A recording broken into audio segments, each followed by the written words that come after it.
Hello friends, इस video में जे sample paper 4 के फर्स्ट 10 क्वेश्चन को सॉल्व करेंगे। लेकिन क्वेश्चन सॉल्व करने से पहले एक नज़र क्वेश्चन पर देते हैं। ये है क्वेश्चंस।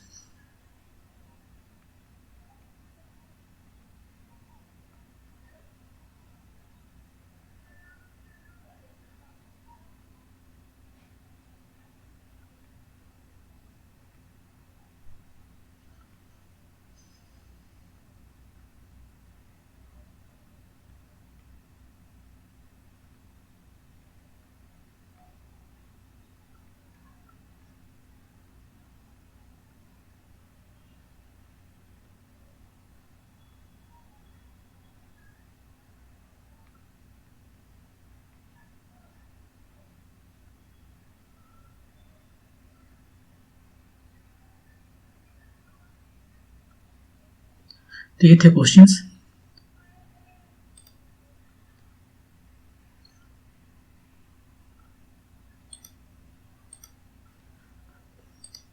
अब चलते हैं इसको सॉल्व करने के लिए। पहला क्वेश्चन है, the pitch and the number of divisions on the circular scale for a given screw gauge are 0.5 millimetre, ये पिच हो गया, एंड 100 ये total number of circular scale division है। When the screw gauge is fully tightened without any object, the zero of circular scale lies 3 division below the reference line. ये error है। जब कोई भी ऑब्जेक्ट स्क्रू गेज में नहीं रखा गया है तो जीरो को रेफरेंस लाइन पर होना चाहिए, लेकिन यहाँ पर वह जीरो रेफरेंस लाइन पर ना होके उसके बिलो है, नीचे है, तो ये एरर हो गया निगेटिव। तो ये एरर है निगेटिव। ये 3 डिवीजन है, circular scale division, 3 circular scale division, ये एरर है। तो इतना इंफॉर्मेशन यहाँ पर दिया हुआ है। आगे और लिखता है, the reading of the main scale reading and circular scale of a thin sheet are 5.5 millimetre, ये मेन स्केल रीडिंग है, और 48 ये डिवीजन जो है वो सर्कुलर स्केल रीडिंग है। ये मेन स्केल रीडिंग, ये सर्कुलर स्केल रीडिंग है। The thickness of the object is how much, thickness बताना है कि कितना इसका थिकनेस है। तो हम रीडिंग कैसे निकालते हैं? एक स्क्रू गेज में, स्क्रू गेज हो या वर्नियर कैलिपर हो, कोई भी इंस्ट्रूमेंट हो मेजरमेंट का, हम रीडिंग ऐसे ही निकालते हैं कि सबसे पहले जो मेन स्केल रीडिंग है वो लेते हैं, फिर जो सर्कुलर स्केल रीडिंग इस केस में है, वर्नियर स्केल रीडिंग होता तो वर्नियर स्केल रीडिंग लेते हैं और इसको लिस्ट काउंट से मल्टीप्लाई करते हैं। और यदि कोई एरर है, जैसे जीरो एरर है, तो उस एरर को हम माइनस कर देते हैं। एरर को हमेशा माइनस करते हैं, तो हमें क्या करना पड़ेगा, एरर को प्लस या माइनस लेना पड़ेगा। इस केस में एरर नेगेटिव है क्योंकि जीरो को रेफरेंस लाइन पर होना चाहिए था, लेकिन उसके नीचे है। यदि ऊपर में रहता तो पॉजिटिव एरर होता है, यहाँ प्लस लेते। तो ये इक्वेशन नंबर 1 जो है, इससे हम सबका वैल्यू रखेंगे। मेन स्केल रीडिंग यहाँ पर दिया हुआ है 5.5 मिलीमीटर, सर्कुलर स्केल रीडिंग ये है 48 डिवीजन, और एक डिवीजन का जो वैल्यू है वो कितना होता है, उसी को लिस्ट काउंट कहते हैं। फिलहाल उसे लिस्ट काउंट लिखते हैं, बाद में निकालेंगे और उसको सब्स्टिट्यूट कर देंगे। एरर कितना है, ये -3 है। -3 क्या, सर्कुलर स्केल डिवीजन। यहाँ पर था सर्कुलर स्केल रीडिंग 48 डिवीजन, यहाँ पर जो है सो 3 डिवीजन है। तो एक डिवीजन को मिलीमीटर या मीटर में कन्वर्ट करने के लिए हमें उसका लिस्ट काउंट से मल्टीप्लाई करना पड़ता है। तो लिस्ट काउंट यहाँ भी मल्टीप्लाई करेंगे क्योंकि ये एक्चुअली तो 3 सर्कुलर स्केल डिवीजन है, जैसा कि सर्कुलर स्केल रीडिंग 48 डिवीजन है ये। तो ये हमारा वैल्यू हुआ। थोड़ा सा और सिंप्लीफाई कर लेते हैं। ये 48 अब plus 3, 51 times LC list count. हमें केवल लिस्ट काउंट चाहिए। जैसे लिस्ट काउंट पता चलेगा, हमारा रीडिंग जो है, ये थिकनेस जो है वो पता चल जाएगा। तो लिस्ट काउंट कैसे निकालें? लिस्ट काउंट कहते हैं ये जो सर्कुलर स्केल है उसका एक डिवीजन का वैल्यू। तो सर्कुलर स्केल में कितने डिवीजन्स हैं? टोटल नंबर ऑफ डिवीजन्स 100 है। यदि 100 जो सर्कुलर स्केल डिवीजन है उसको यदि हम रोटेट करते हैं, सर्कुलर जो स्केल है उसको 100 डिवीजन हम रोटेट करते हैं तो ये आगे कितना बढ़ता है, आगे बढ़ रहा है एक पिच के बराबर आगे बढ़ता है। इसी को तो पिच कहते हैं। पिच ऐसे डिफाइन करते हैं कि एक सर्कुलर स्केल को एक कंप्लीट रोटेशन देंगे, वन कंप्लीट रोटेशन, तो इसको आगे कितना बढ़ेगा उसको पिच कहते हैं। तो एक सर्कुलर स्केल डिवीजन जो है उसको रोटेट करेंगे तो ये कितना आगे बढ़ेगा, पिच बाय 100। यही हमारा जो है लिस्ट काउंट है। यहां से देख सकते हैं ये लिस्ट काउंट है, या फिर इस तरह से एक डेफिनेशन हो गया ये लिस्ट काउंट का। और यहां से आप निकाल सकते हो कि लिस्ट काउंट जो है पिच का वैल्यू दिया है 0.5 मिलीमीटर, 100 से डिवाइड करेंगे 0.005 मिलीमीटर। और अब जो है इक्वेशन नंबर 2 से मेन स्केल ये जो रीडिंग है फाइनल रीडिंग डायमीटर का वैल्यू जो बोल रहा है वो कितना हुआ, ऑलरेडी है 5.5 millimetre plus 51 times LC 0.005 millimetre. अब दोनों मिलीमीटर में है, हम उसको ऐड कर देते हैं। ये 5.5 है और ये है कितना हो गया, कितना 5.755 मिलीमीटर। ये आपका आंसर हो गया। किस ऑप्शन में है, ऑप्शन नंबर 3। तो ये आपका आंसर हो गया ऑप्शन नंबर 3। अब मूव करते हैं नेक्स्ट क्वेश्चन पे। A projectile is given an initial velocity of I plus 2j meter per second, where I is along the ground and j is along the vertical line. G is equal to 10 meter per second square. Then the equation of its trajectory is how much? तो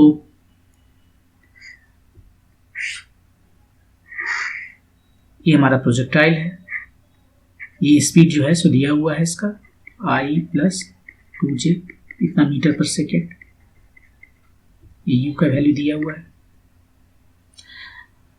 ये vertical है और ये horizontal है, x इसको कहते हैं, इसको y कहते हैं। अब इक्वेशन जो ऑफ ट्रेजेक्ट्री पूछा है तो हमें पता होता है कि इक्वेशन ऑफ ट्रेजेक्ट्री क्या है। प्रोजेक्टाइल मोशन में इक्वेशन ऑफ ट्रेजेक्ट्री होता है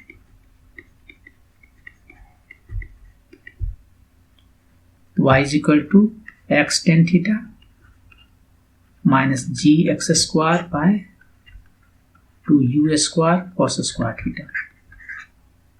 यहां पर u कितना है, ये u जो है यहां पर कितना है, u दिया हुआ है, इसका मैग्नीट्यूड निकालना है, u स्क्वायर निकालना है। u स्क्वायर हो गया कितना, 1 स्क्वायर प्लस 2 स्क्वायर, सो 5 हो गया।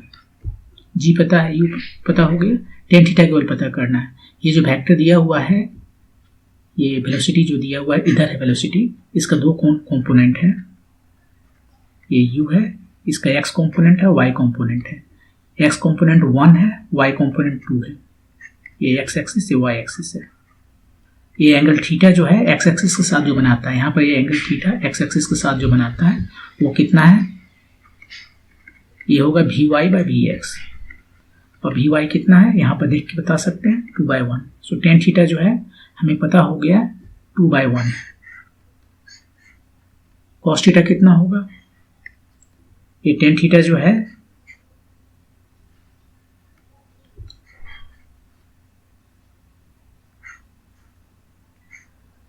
ये थीटा है, ये 2/1 है, तो ये कितना हो जाएगा √5।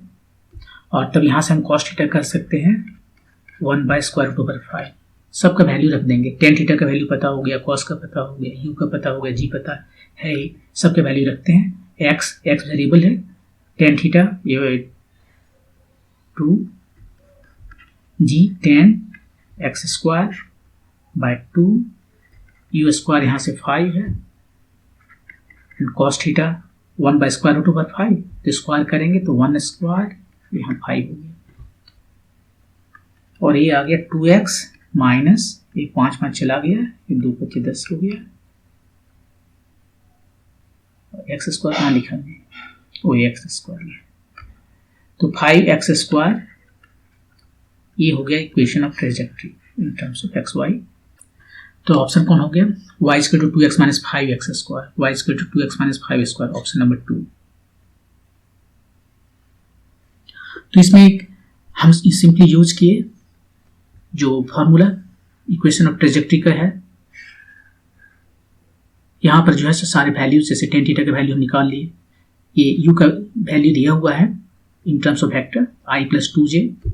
यहाँ ऐसे कर सकते हैं कि इसका 2 कंपोनेंट है, यहाँ भी कर सकते हैं, एक कंपोनेंट इधर है x एक्सिस में और दूसरा कंपोनेंट इधर है y एक्सिस में।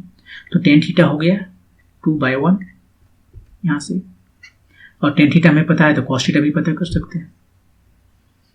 यहाँ पे 2/1 है, ये स्क्वायर रूट पर 5 हुआ तो cos theta base by hypotenuse. Okay, तो यहाँ से मैं टेन थीटा कॉस थीटा पता हो गया, यू का वैल्यू इसका मैग्नीट्यूड निकालते हैं तो स्क्वायर रूट होता है, स्क्वायर कर दिए तो स्क्वायर खत्म हो गया, तो 5 आ गया। सारे वैल्यू को वैल्यू सब्स्टिट्यूट किए तो हमारा आंसर आ गया 2x माइनस 5x²। ओके, तो इसको ऐसे बनाते हैं। इसको हम ऐसे भी बना सकते हैं, यदि आपको फार्मूला नहीं याद है इक्वेशन ऑफ ट्रेजेक्ट्री का तो क्या आप नहीं बना सकते, आप बना सकते हैं, तो भी बना सकते हैं। ये मान लीजिए ये है u i प्लस 2j, यहाँ पर फिर वही करेंगे, ये थीटा एंगल है,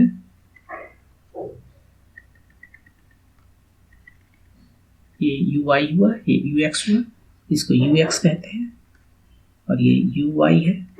इसको देख के ux कितना है 1 है और uy 2 है, और थीटा कितना है टेन थीटा चाहे जो भी है इसको भी रहने दीजिए। यहाँ से देख के बता सकते हैं vy बाय vax ये 2 होता है।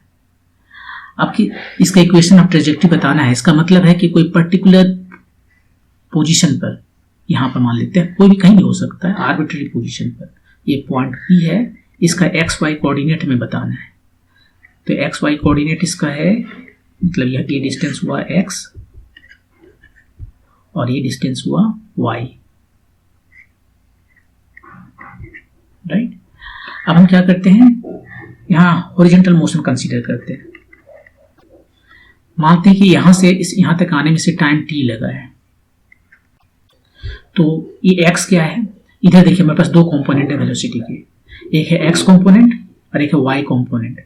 x कंपोनेंट में कोई फोर्स नहीं है तो वेलोसिटी जो है कांस्टेंट रहेगा, vx ये कांस्टेंट होगा। जबकि y डायरेक्शन में एक फोर्स लग रहा है नीचे, तो ये जो vy है वो कांस्टेंट नहीं रहेगा, वो चेंज होगा, ठीक है। तो हॉरिजॉन्टल मोशन में कोई फोर्स नहीं लग रहा है, वो चेंज नहीं होगा, तो यहाँ पर हम सिंपली वेलोसिटी चेंज नहीं होगा, तो हम सिंपली लिख सकते हैं डिस्टेंस इक्वल टू वेलोसिटी, यहाँ वेलोसिटी ux है x डायरेक्शन में टाइम्स t टाइम लगा, इसको इक्वेशन 1 कहते हैं। अब वर्टिकल मोशन में देखें,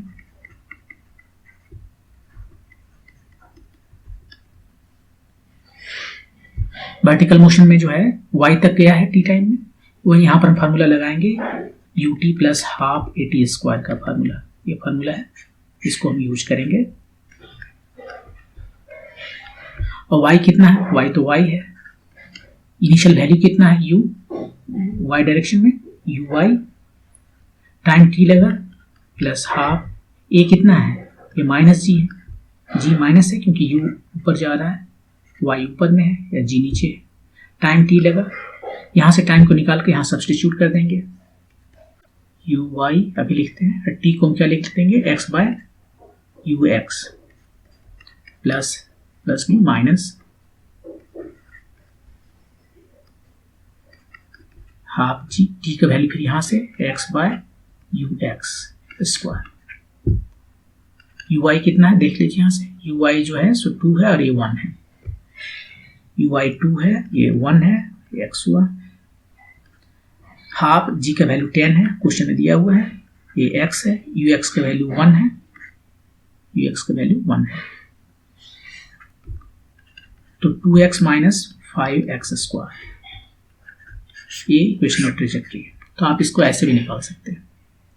इक्वेशन ऑफ ट्रेजेक्ट्री का कहने का मतलब ही है कि एक पर्टिकुलर टाइम में, कोई आर्बिट्री टाइम में उसका जो पोजीशन है कोऑर्डिनेट्स एक्स वाई, उसके बीच में जो रिलेशन है कितना होगा। जब एक्स का वैल्यू में पता है तो मैं वाई हम बता सकते हैं, या वाइस वर्सा। तो इसके लिए हम पहले एज्यूम करते हैं कि इस पॉइंट ई पर वो उसको आने में टाइम टी लगा यहाँ से, और इसको डिकम्पोज किए दो, इसके इनिशियल वेलोसिटी को डिकम्पोज किए दो कंपोनेंट में। एक्स कंपोनेंट इधर एक्स है जो हॉरिजॉन्टल डायरेक्शन है, और वाई कंपोनेंट, ये वाई कंपोनेंट है जो वर्टिकल डायरेक्शन है। एक्स कंपोनेंट में कोई फोर्स नहीं लग रहा है, तो जो भी इसका फोर्स है, इनिशियल वेलोसिटी है, वो हमेशा वही रहेगा, Newton first law of motion. कोई फोर्स नहीं लग रहा है तो उसी से वो हमेशा चलेगा। लेकिन वाई डायरेक्शन में एक फोर्स लग रहा है, वो भी अपोजिट डायरेक्शन में, तो उसका वेलोसिटी घटेगा।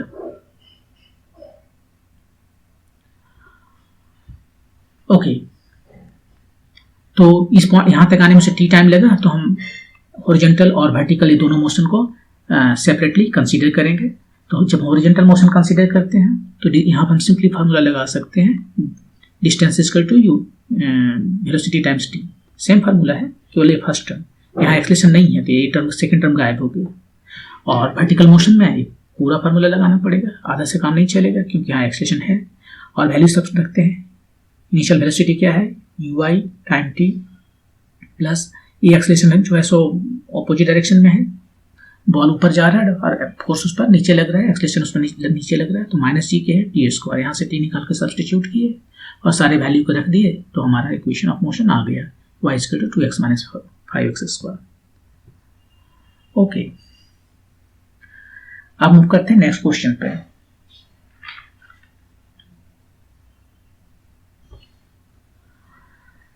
A small block is shot into each of the 4 smooth tracks as shown। 4 तो ट्रैक है, ये अलग अलग शेप में दिख रहा है, और एक ये स्मॉल ब्लॉक जो है इसको यहाँ पे v स्पीड से शॉर्ट किया गया, हर एक केस में जस्ट v स्पीड से। Each of the tracks rises to the same height. ये जो है ये हाइट हर जगह सेम है, भले आपको लग ना रहा हो फिगर से, लेकिन उसने कह दिया है कि ये हाइट हर जगह सेम है। टॉप जो है से बॉटम तक हाइट हर जगह सेम है। Okay, the speed with which the block enters the track is the same in all cases. So भी हर जगह भी है। At the highest point of the track the normal reaction becomes is maximum in which case 1 2 3 4। तो यहाँ पर normal reaction लग रहा है, ये सर्कुलर मोशन कर रहा है, हर जगह ये नॉर्मल रिएक्शन लग रहा है। और अब ये नॉर्मल रिएक्शन सबसे ज़्यादा कहाँ लगेगा, हाइट सबका सेम है, इनिशियल वेलोसिटी सेम है। ये नॉर्मल रिएक्शन करता क्या है, देखिए पहले यहाँ पर 2 बातें हैं। एक बात ये है कि ये सर्कुलर मोशन में है, और कोई भी ऑब्जेक्ट सर्कुलर मोशन में तभी रह सकता है जब उसे कोई एजेंट एक फोर्स प्रोवाइड करे, जिसको सेंट्रीपिटल फोर्स कहते हैं। मतलब कि सर्कुलर मोशन में रहने के लिए उसे सेंट्रीपिटल फोर्स का रिक्वायरमेंट है उसे, और कोई ना कोई उसे वो प्रोवाइड करेगा। यहाँ पर कौन प्रोवाइड करेगा, यहाँ 2 एजेंट है जो इसको प्रोवाइड करेगा। एक तो धरती है जो mg फोर्स लगाता है, जस्ट हम इसका फ्री बॉडी डायग्राम बनाते हैं। ये ऑब्जेक्ट है हमारा, है मास m का, और उस पर जो है ये सर्कुलर मोशन ऐसे कर रहा है, तो उस पर एक वेट लगा mg, धरती लगाई, तो एक फोर्स ये है। दूसरा फोर्स है यहाँ पर ये कॉन्टेक्ट में है, तो जब भी 2 ऑब्जेक्ट कॉन्टेक्ट में होते हैं तो हमेशा एक दूसरे पर फोर्स लगाते हैं, वो भी ऑपोजिट डायरेक्शन में। और यह फोर्स एक दूसरे से अवे होता है, जैसे कि आप जमीन पर खड़े हैं तो जमीन आपको ऊपर डायरेक्शन में फोर्स लगाएगा, आपको रिपेल करना चाहता है, आपको भगाना चाहता है। यहाँ पर ऐसे ही टच किया है तो इस डायरेक्शन में एक नॉर्मल रिएक्शन लगाएगा। और कोई फोर्स है यहाँ पर, और कोई फोर्स नहीं, सेंट्रीपिटल फोर्स नहीं है, वो रिक्वायरमेंट, उतना फोर्स का रिक्वायरमेंट होता है इस सर्कुलर पाथ में घूमने के लिए।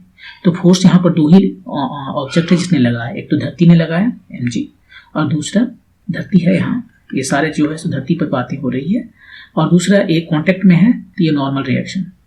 अब ये दोनों ही मिलकर जो रिक्वायरमेंट है सर्कुलर मोशन का, सेंट्रीपिटल फोर्स, वो प्रोवाइड करेगा। n और mg ये दोनों ही मिलकर वो जो सेंट्रीपिटल फोर्स है, सेंट्रीपिटल फोर्स, उसको प्रोवाइड करेगा। और सेंट्रीपिटल फोर्स कितना होता है, mv²/r। अब n plus mg equal to mv²/r, तो n कितना आ गया, ये आ गया mv²/r माइनस mg, और mv मैंने यहाँ पर mvb लिखना चाहिए यदि ये पॉइंट b है तो। ओके, अब देखिए क्या है कि अब ये है कि यहाँ पर यदि सबका काइनेटिक एनर्जी सेम है चारों केसेस में और हाइट सेम है, तो जो गेन किया पोटेंशियल एनर्जी वो हर जगह सेम गेन किया, तो जो लॉस होगा काइनेटिक एनर्जी का वो हर जगह सेम होगा। इसका मतलब है कि वेलोसिटी एट बी पॉइंट है, हाईएस्ट पॉइंट पर हर जगह सेम है। हाँ, तो चारों केसेस में ये भी जो है सो सेम है, तो ये कांस्टेंट हो गया। और mg तो कांस्टेंट है ही, राइट, ये कांस्टेंट ए हो गया, mvbs ये कांस्टेंट हो गया, पूरा नहीं, ये कांस्टेंट है। mvb² कांस्टेंट है, mg कांस्टेंट, r कांस्टेंट नहीं है, सब केसेस में r का वैल्यू डिफरेंट है। तो पूछा n मैक्सिमम कब होगा, तो n मैक्सिमम कब होगा इसको देख के बताएंगे कि जब r मिनिमम होगा, जब r जो है सो मिनिमम होगा तब ये भी n मैक्सिमम होगा। और तब इस चारों में से आप देखिए ऑप्शन कि कौन में किसमें मिनिमम है, तो सबसे मिनिमम देखिए r ये इसमें है सबसे मिनिमम। इतना ही बड़ा सर्किल बना है, ये थोड़ा बड़ा सर्किल बना रहा है, ये और बड़ा सर्किल बना रहा है, तो ये सबसे मिनिमम है, तो आंसर हमारा 1 हो गया, क्योंकि ये मिनिमम है तो यहाँ पर n मैक्सिमम होगा। अब मूव करते हैं नेक्स्ट क्वेश्चन पे। A wire which passes through the hole in a small bead, ये वायर है और ये बीड है, बीड है मूंगा जो गला में पहनते हैं लोग। Is bent in the form of a quarter of a circle, एक सर्कल का क्वार्टर है। The wire is fixed vertically on ground as shown in the figure, दो सपोर्ट है और सपोर्ट के थ्रू इस वायर को फिक्स रखा गया है। The Beed is released from near the top of the wire, यहाँ से टॉप से जो है इसको रिलीज किया जाता है। बीड है ऐसे, ये वायर है और इसमें अंदर में होलो है, जस्ट रिंग है, बीड मतलब रिंग है। रिंग वैसे रिंग भी नहीं है, इतना थिक होता है इधर। अब ये मूंगा है, इतना थिक है और अंदर में तो खाली रहता ही है, जगह है। Okay, and it slides along the wire without friction, कोई फ्रिक्शन नहीं है, फ्रिक्शन तो रहता है लेकिन आप भूल जाना है। As the bead moves from A to B, A से बी तक आता है इस सर्कुलर पाथ में। The force it applies on the wire is, चार ऑप्शन है, always radially outward, always radially inward और इनवर्ड आउटवर्ड कॉम्बिनेशन। तो देखिए इसको हम दो तरीके से बनाते हैं। पहला तरीका ये है कि हम बिना कैलकुलेशन के जस्ट कॉमन सेंस यूज करके बनाते हैं। ऐसे देखिए ये बीड है, ऐसे सर्कुलर है, यहाँ पर शुरू में क्या रहेगा, रुका हुआ है, तो रुका हुआ है तो ये पार्ट जो है सो टच करेगा, राइट। तो ये पार्ट टच करेगा तो नॉर्मल रिएक्शन किधर लगेगा, नॉर्मल रिएक्शन ऊपर लगेगा या नीचे लगेगा।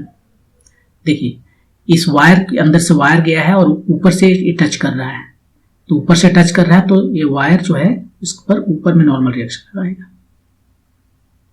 इसको ऐसे भी समझ सकते हैं कि अब यहां से सर्कुलर मोशन शुरू करने वाला है और सर्कुलर मोशन के लिए एक सेंट्रीपिटल फोर्स का जरूरत होता है, और उस सेंट्रीपिटल फोर्स को कौन प्रोवाइड करेगा, यहाँ पर एक दूसरा फोर्स है वेट, ये प्रोवाइड करेगा। और ये वेट यदि ज्यादा हो गया सेंट्रीपिटल फोर्स से, सेंट्रीपिटल फोर्स होता है mv² बाय रेडियस है r, ये रेडियस हो जाएगा r। इससे कहीं बहुत ज्यादा हो गया तो क्या करेगा, कोई ना कोई से बैलेंस करना पड़ेगा, -n। यहाँ पर देखिए n ऊपर है, ये mg बहुत ज्यादा है, इसका भी स्पीड कम है, तो इस क्वांटिटी से ये बहुत ज्यादा हो गया तो कोई ना कोई इसको बैलेंस करेगा। तो यहाँ पर नॉर्मल रिएक्शन है, ये इसको बैलेंस कर रहा है। मतलब यदि नहीं मूव कर रहा, मान लीजिए भी 0 है, तो mg और n दोनों को सेम होना पड़ेगा फॉर इक्विलिब्रियम। तो n किधर लग रहा है, जस्ट मुझे डायरेक्शन में इंटरेस्टेड है, क्योंकि ऑप्शन में केवल डायरेक्शन के बारे में बात किया गया है। तो नॉर्मल रिएक्शन यहाँ पर ऊपर में है। अब यहाँ पर देखिए इस केस में ये ऐसे वायर है और ये मूंगा है बीड। यहां पर आने के बाद में क्या होगा, यहां पर वेलोसिटी बहुत कम था और यहां पर जो वेलोसिटी है वो बहुत ज़्यादा है। जितना यहाँ से यहाँ तक आने में यदि इसका मास m है तो mgh यदि हाइट है उतना लॉस किया है पोटेंशियल एनर्जी, तो वो तो काइनेटिक एनर्जी में ही अपीयर होगा क्योंकि फ्रिक्शन नहीं है, कोई भी एनर्जी लॉस नहीं हो रहा है। तो जो पोटेंशियल एनर्जी लॉस है वो गेन होगा काइनेटिक एनर्जी का, तो स्पीड बढ़ जाएगा। तो बहुत ज़्यादा इसका स्पीड है v, अब ज़्यादा है v, ये v था, ये v जो है सो ऑलमोस्ट 0 है, लेकिन vp जो है so much greater than va है। तो अब क्या होगा, यहाँ पर जो इसका वेट लग भी रहा है वो नीचे लग रहा है, वेट ऊपर नीचे लग रहा है। इधर कौन इसको देगा, यहाँ पर अब भी ये सर्कुलर मोशन में है, तो इधर कोई ना कोई तो इसे जो है सो सेंट्रीपिटल फोर्स को तो देना पड़ेगा ताकि ये घूम सके। तो वो कौन देगा, नॉर्मल रिएक्शन ही बचता है, तो नॉर्मल रिएक्शन इधर लग रहा है। तो नॉर्मल रिएक्शन अब यहां पर जो है सो इनवर्ड लग रहा है, ये इनवर्ड है सेंटर की तरफ, ये ओ की तरफ, और यहां पर आउटवर्ड, तो आउटवर्ड से इनवर्ड की ओर लग रहा है। तो ये तो फोर्स है नॉर्मल रिएक्शन, जो n equal to normal reaction on bead important है। लेकिन उसने ये नहीं पूछा, उसने पूछा बीड जो फोर्स लगाएगा, as the bead move from A to B the force it applies, bead जो फोर्स लगा रहा है ऑन द वायर, वायर पर जो फोर्स लगा रहा है उसका डायरेक्शन बताना है। तो वायर पर जो फोर्स लगा रहा है ये न्यूटन के थर्ड लॉ से जस्ट ऑपोजिट होगा। ये आउटवर्ड में कौन सा फोर्स है, जो बीड पर लग रहा है, नॉर्मल रिएक्शन ऑन बीड, तो बीड जो लगाएगा वायर पर वो नीचे होगा, ये होगा ऑन वायर नीचे, और यहां पर इसका ऑपोजिट ऑन वायर। तो ऑन वायर पहले जो है सो आउटवर्ड, तो इनवर्ड है, और यहां पर इनवर्ड है तो आउटवर्ड है। तो क्या हो गया हमारा आंसर, शुरू में जो है वायर जो फोर्स लगाएगा, बीड जो फोर्स लगाएगा वायर पर वो इनवर्ड है, इधर है, और बाद में यहां पर जो बीड वायर पर फोर्स लगाएगा वो इधर है, ये इनवर्ड ऑन बीड, ये बीड पर है।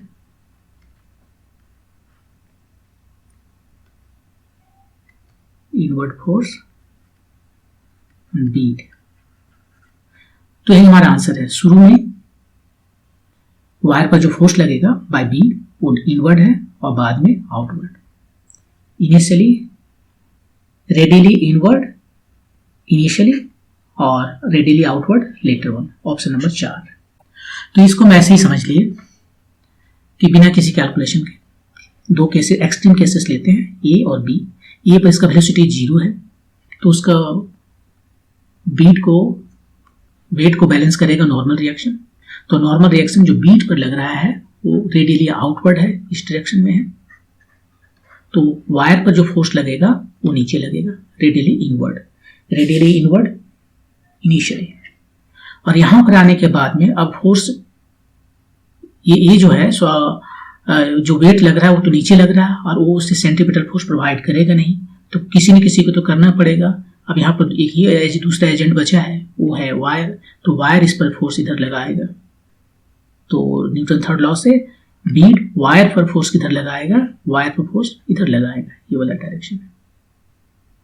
यहाँ आप इसको ऐसे भी समझ सकते थे कि यदि आप नॉन इनर्शियल फ्रेम की बातें करते, आप यहाँ पर आकर बैठ जाते इस बीट पर, तो आपको क्या लगता है, एक फोर्स इधर आप फील करते हैं, स्यूडो फोर्स, जिसको सेंट्रीफ्यूगल फोर्स कहते हैं। तो वो फोर्स इधर लग रहा है, उसको कोई ना कोई तो बैलेंस करेगा, नहीं तो इधर ही उड़ता चला जाएगा, तो वो नॉर्मल रिएक्शन है। एनीवे, तो ये एक मेथड हुआ। ये दूसरा मेथड है कैलकुलेशन वाला। ये मेथड जो है सो हम कैलकुलेट करते हैं और कैलकुलेशन के बेसिस पर जो है सो हम इसको बनाते हैं। ठीक है, मान लीजिए कोई आर्बिट्री पॉइंट है P, यहां पर जो है ये बीट है इस तरह से। यहां पर हमने देख लिया शुरू में कि ये जो डायरेक्शन है नॉर्मल रिएक्शन का बीट पर वो ऊपर में है, यहां भी मान लेते हैं कि ऊपर में है।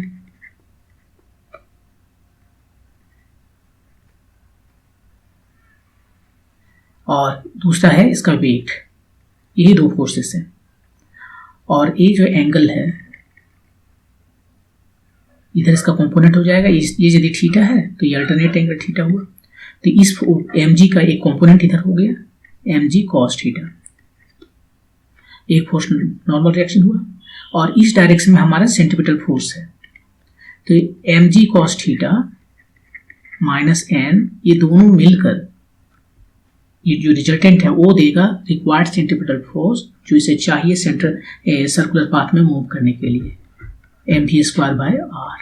ये भी है इसका स्पीड इस जगह पर, मान लीजिए भी से चल रहा है। कंफ्यूज हो जाएंगे, नहीं दिखते हैं कुछ भी। यहाँ पे इसका भी है। तो यहाँ पर भी कितना है इसके टर्म में लिख दें। यहाँ तक जो आया है यहाँ पर भी कितना था 0, और ये कुछ हाइट है, ये कितना होगा आप देख लीजिए। ये टोटल है r माइनस, ये इतना ही क्या बात कर रहे हैं, केवल इसको कलर से भी दिखा देते हैं। इतना का ये टोटल है r, और यहां से ये r cos थीटा है, ये r cos थीटा। तो ये वाला हो गया r minus r cos theta, ये वाला डिस्टेंस। तो इतना वो नीचे आ गया, मतलब इतना energy mg times this height, इतना उसने लूज किया पोटेंशियल एनर्जी, वो इसमें काइनेटिक एनर्जी के रूप में आ जाएगा।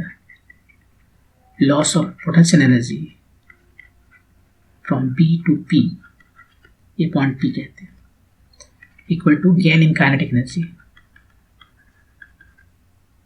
लॉस कितना हुआ mg, ये वाला height r times 1 minus cos theta.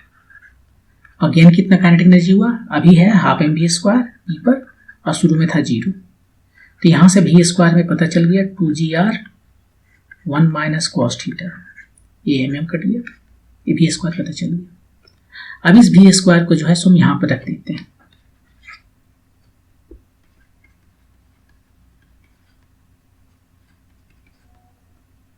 mg cos theta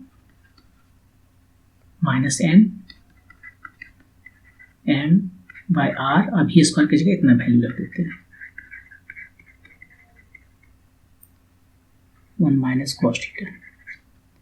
r चला गया, सिंप्लीफाई कीजिए, n is equal to mg cos theta कितना हो गया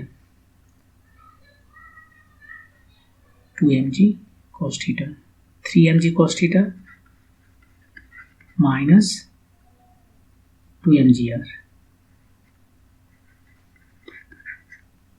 2mgr।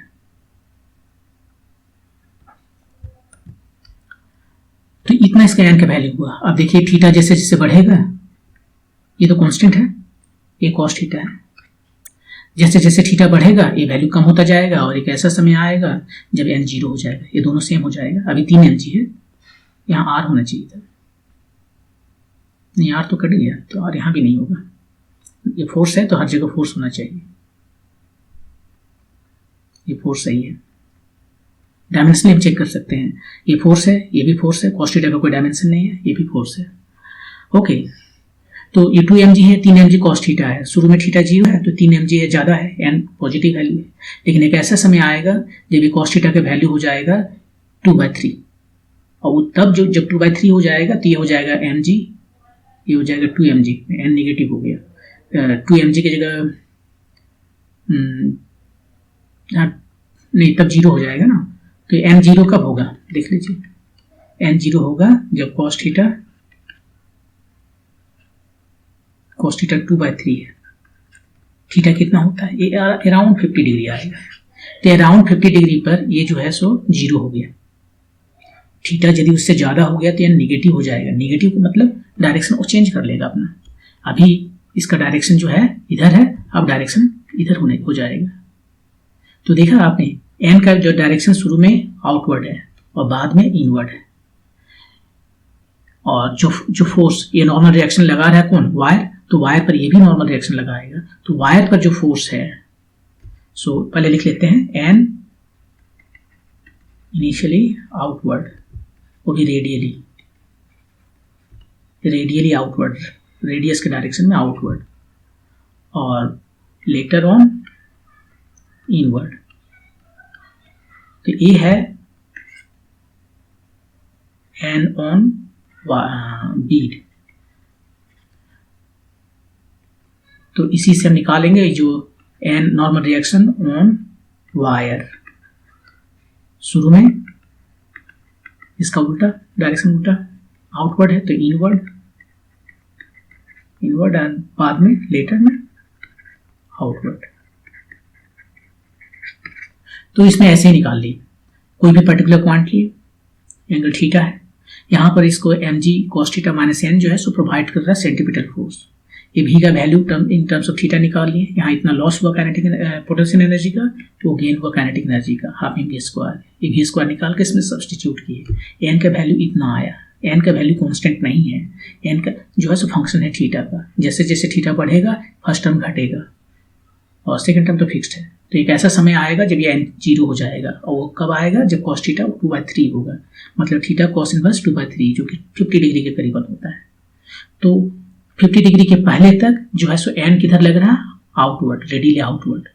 तो 50 डिग्री तक जो है जो बीट फोर्स लगाएगा, ये जो एन किस पर लग रहा है, ये एन जो है सो बीट पर लग रहा है। ये बीट जो अब उल्टा लगाएगा वायर पर, वो इधर होगा इनवर्ड शुरू में और बाद में आउटवर्ड। तो यह हो गया आपका क्वेश्चन नंबर 4 और ऑप्शन 4 है। मूव करते हैं नेक्स्ट क्वेश्चन पे। ये ball of mass 0.2 kg rest on a vertical post of height 5 metre, ये 5 मीटर है, और यहां पर बुलेट है, दिखाया नहीं। ये कितना है, 10 ग्राम है, 10 ग्राम है, 0.01 kg, और इसका मास है 0.2 kg, 200 ग्राम। एक बॉल है, travelling with speed of v metre per second. ये बुलेट जो है सो v मीटर पर सेकंड के स्पीड से ट्रेवल कर रहा है in horizontal direction. Hits the centre of the ball, centre को हिट करता है। सेंटर पर क्यों हिट करता है, ताकि हॉरिजॉन्टल ही इसका मोशन रहे। यदि सेंटर से थोड़ा आगे पीछे ऊपर नीचे हिट करेगा तो ये छलक जाएगा ना, तो इधर उधर हो जाएगा। Okay, after the collision the ball and the bullet travel independently. Okay, वो स्टिक नहीं हुआ। इंडिपेंडेंटली का मतलब है वो स्टिक भी हो सकता था, लेकिन स्टिक नहीं हुआ। The ball hits the ground at a distance of 20 metre. यहां पर बॉल, ये बॉल है, बड़ा है तो ज्यादा दूर नहीं जाएगा, और बुलेट यहां पर है। हिट करने के बाद बताना है कि the initial velocity v of the bullet, ये v का वैल्यू कितना है, यही बताना है।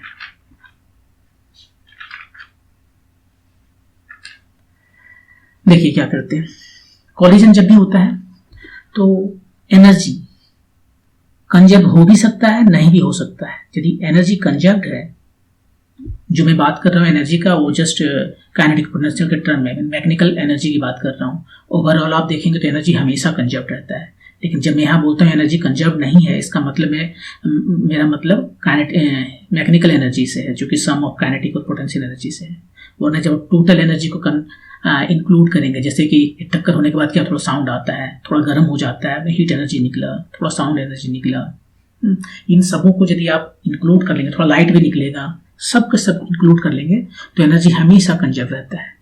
लेकिन ये सब क्वेश्चन बनाने में हम जो बात जब कहते हैं एनर्जी लॉस हो गया है, एनर्जी इसने लूज कर लिया, तो इसका मतलब है कि मैकेनिकल एनर्जी की मैं बात कर रहा हूँ। तो एनीवे, तो मैं अब यहाँ कह रहा हूँ कि जब दो ऑब्जेक्ट जब एक दूसरे से टकराते हैं तो एनर्जी उसका कंजर्व रह भी सकता है, नहीं भी रह सकता है मैकेनिकल एनर्जी, लेकिन मोमेंटम हमेशा कंजर्व रहेगा। तो यहाँ पर हम मोमेंटम कंजर्वेशन लगाएं, देखें कि कितना इसका मान लेते हैं। v1 जो है सो स्पीड ऑफ बुलेट है आफ्टर कोलिजन, और v2 जो है वो स्पीड जो है सो बॉल का है आफ्टर कोलिजन। तो शुरू में उसका मोमेंटम क्या है, from conservation law of momentum. Initially उसका मोमेंटम pi है बिफोर टक्कर, और ये आफ्टर टक्कर, आफ्टर कोलिजन। ये बिफोर कॉलिजन, ये हमेशा कंजर्व रहेगा। तो बिफोर कॉलिजन कितना है, ये इसका मास जो है, इसको m2 कहते हैं, इसको m1 कहते हैं मास, m1 भी, इसका वेलोसिटी भी है। और इसका कितना था मोमेंटम, 0, रुका हुआ है ना। आफ्टर कॉलिजन क्या हुआ, ये इस छोटा वाला जो है सो v1 से चल रहा है, ये बुलेट, और ये जो है बॉल, वो बुलेट v1 से चल रहा है और बॉल v2 से चल रहा है। तो बुलेट का मोमेंटम m1 v1 और बॉल का m2 v2। तो यहां पर हमें एक इक्वेशन मिल गया। हमें v पता करना है, m1 m2 दोनों पता है। यदि v1 और v2 पता हो जाए तो हम आसानी से v पता कर लेंगे। ठीक है, अब v1 हमें पता है क्या, देख रहे हैं, ये सेम हाइट से दोनों गिर रहा है। एक यहीं पर गिर गया भी 20 मीटर में, और एक 100 मीटर में जाके गिरा है। इसने यूनिट कहीं लिखा है, 100 मीटर लिखा है, ठीक, मीटर। तो हमें पता चल जाएगा इसका स्पीड क्या है, क्योंकि बॉल, बुलेट और बॉल दोनों के केवल हॉरिजॉन्टल स्पीड है। तो मान लीजिए यहां से यहां तक गिरने में t टाइम लगता है, उसको हम निकाल सकते हैं दोनों में से किसी को भी देखकर। दोनों तो सेम हाइट गिरा है ना, तो वर्टिकल मोशन पहले कंसीडर करते हैं। ये वर्टिकल मोशन है जिसको हम कंसीडर कर रहे हैं यहां पर। h is equal to ut minus half gt square, right. h कितना गिरा, 5 मीटर, ये 5 मीटर है। इनिशियली उसका स्पीड क्या था, y डायरेक्शन में 0, कुछ भी नहीं था। ये इधर से आया, हिट किया यहाँ पे सेंटर पे, तो जो भी इसका स्पीड है वो हॉरिजॉन्टल डायरेक्शन में, वर्टिकल डायरेक्शन में स्पीड 0 है। तो ये पूरा टर्म 0 हो गया, माइनस हाफ g का वैल्यू अभी g रखते हैं, t स्क्वायर, और h भी नीचे है, h नीचे आ रहा है, तो नहीं तो g पर नीचे लिए हैं, h को भी नीचे लेना पड़ेगा, दोनों का डायरेक्शन नीचे है। तो यहाँ से t आ गया 10/g। अब यदि हम इसको g को 10 ले ही लेते हैं, बढ़िया रहेगा, 1 सेकेंड। हमें पता है कि 1 सेकेंड इसको लगा गिरने में। तब यहाँ से जो है सो बॉल को देखिए, उसका स्पीड क्या था, बॉल कितना डिस्टेंस ट्रेवल किया है, 20 मीटर। उसका स्पीड क्या है, बॉल का v2, टाइम लगा 1 सेकेंड, तो बॉल का स्पीड हमें पता चल गया 20 मीटर पर सेकेंड। बुलेट का स्पीड जो है सो 100 मीटर पर सेकेंड। क्यों, गिरने में 1 सेकेंड का टाइम लगा है, तो 1 सेकेंड में जितना डिस्टेंस ट्रेवल किया वही तो स्पीड है। यहाँ बेकार में इतना कैलकुलेशन कर रहे हैं, 1 सेकेंड लगा यहाँ से यहाँ तक गिरने में, तो ये बॉल को यहाँ से आने में 1 सेकेंड लगा, मतलब उसका स्पीड 20 मीटर पर सेकेंड।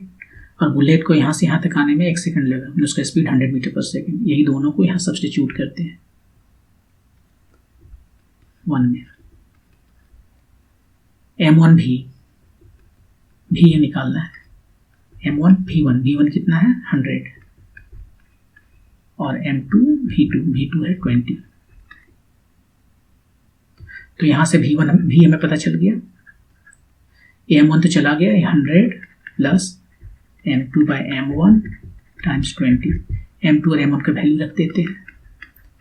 m2 है 200 ग्राम और ये है 10 ग्राम।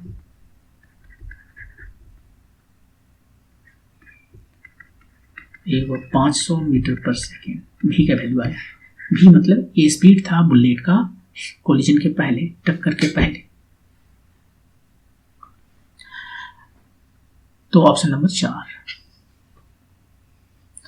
तो यहां पर क्या किया देखिए, क्वेश्चन में बोला कि बुलेट है 10 ग्राम का, कुछ स्पीड से चल रहा है v से, वही भी बताना है। टक्कर मारा, टक्कर मारने के बाद में दोनों इंडिपेंडेंटली चलने लगा, एक इधर आ गया एक इधर आ गया। बताना कि v क्या है। तो conservation of law of momentum हमेशा काम करता है। एनर्जी कभी कंजर्व रहेगा नहीं करेगा वो डिपेंड करता है। यदि इलास्टिक कोलिजन है तो एनर्जी कंजर्व रहेगा, मैकेनिकल एनर्जी, और यदि इलास्टिक कोलिजन नहीं है तो कुछ लॉस होगा। इस केस में हमें नहीं पता कि लॉस होगा या नहीं होगा, जबकि हम आपको बता देंगे कि ये लॉस होगा। अभी तुरंत इस सवाल को खत्म करने के बाद आपको ट्रिक बताते हैं। तो यहाँ पर हमने कंजर्वेशन लॉ ऑफ मोमेंटम लगाया, बॉल का स्पीड v1 और बॉल का v2 और बुलेट का v1। ये वर्टिकल मोशन कंसीडर किया, 5 मीटर गिरा, कुछ टाइम लगा होगा, तो वर्टिकल मोशन कंसीडर किया h = ut - ½ gt²। यहाँ से t निकाल लिए, 1 सेकेंड आ गया। तो बॉल 1 सेकंड में 20 मीटर चला है तो उसका स्पीड भी 20 मीटर पर सेकेंड। बुलेट 1 सेकंड में 100 मीटर चला है तो उसका स्पीड 100 मीटर पर सेकेंड। ये दोनों का सब्सटीट्यूट किए और बाकी M1 और M2 का वैल्यू रखे तो 500 मीटर पर सेकेंड आ गया। अब इसमें देखिए एनर्जी जो है, आंसर आपका आ गया है। अब हम कुछ एक्स्ट्रा बता रहे हैं। इसमें देखिए एनर्जी लॉस हुआ है, ये मैकेनिकल एनर्जी की मैं बात कर रहा हूँ, एनर्जी लॉस। तो बाद में कितना एनर्जी है, energy final minus energy initial. मैं यहीं पर बात कर रहा हूं ताकि मुझे पोटेंशियल एनर्जी ना लेना पड़े। सब दोनों पार्टिकल कोलिजन के पहले और कोलिजन के बाद इसी हाइट पर है, फिर उसके बाद में गिर रहा है वो सभी छोड़िए, वहां पर तो पूरा एनर्जी कंजर्व्ड है। क्योंकि जो भी एनर्जी लॉस होना है वो टक्कर के समय ही होता है ना, आवाज तो उसी वक्त आता है, लाइट उसी वक्त आता है, हीट वगैरह जो जनरेट होता है उसी वक्त होता है। तो जस्ट टक्कर के बाद, लेकिन यहीं पर तो बाद में कितना है, half m1 v1 square. m1 bullet है, उसका स्पीड v1 है, और ये बॉल है और उसका स्पीड v2 स्क्वायर है, ये बाद में। और इनिशियली अकेला था स्पीड इसके साथ बुलेट का, मास m1 है, उसका स्पीड v था, v1 नहीं, स्पीड v है।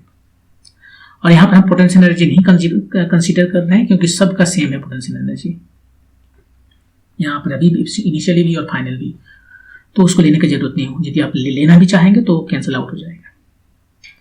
ओके, तो हाफ m1 कितना है 0.01, v1 कितना है, ये 20 आया था, नहीं 100 आया था, बुलेट का 100 था,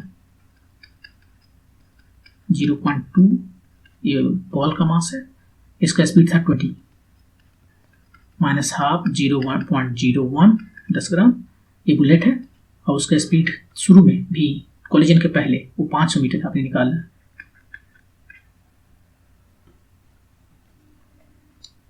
देखिए कितना आया, एक तो E50 हो गया, 100 यहाँ से चला गया और 100 को 2 से डिवाइड किए 5 तो 50। ये जो है 100.1 है, 400 में से 400 200 200 400 में से 40 हुआ, और इधर एक जीरो यहाँ से चला गया, कितना आया इसको देखना पड़ेगा, 500 टाइम्स 5 90 माइनस ये 250 टाइम्स 5 90 माइनस 1250, तो माइनस है 1160